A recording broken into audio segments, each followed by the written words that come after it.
непаседа, доўгацыбы бусел, даўнія вясны забыты сон.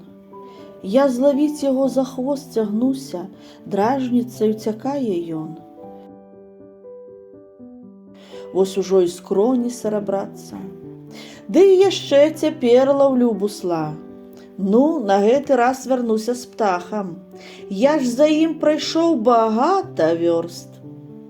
Нада мною крылы белым дахам.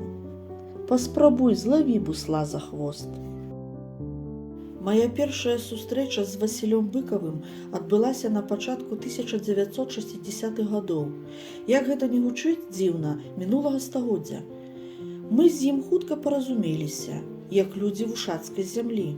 Тады ж у нас пачалася перапіска, перазвоньванне па тэлефоне, і пісалі мы адзін аднаму і званілі практычна да апошніх Васілёвых дзён. У Васіля было вока мастака. Ён маляваў са школы. Рука яго міжволі рабіла накіды. Я пры нагодзе стараўся даць яму блякнот, каб ён намаляваў мне што-небудзь. Калі ён прысылаў мне лісты, паштоўкі, у іх былі малюнкі, пераважна вясёлыя. Яны дапаўняюць свет вялікага мастака.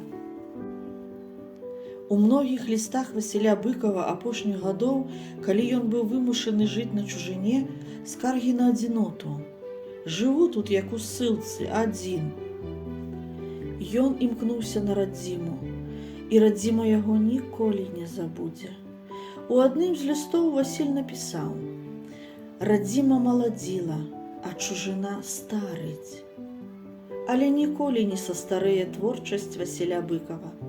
Пранікнённая думка заўсёды вясновая і маладая.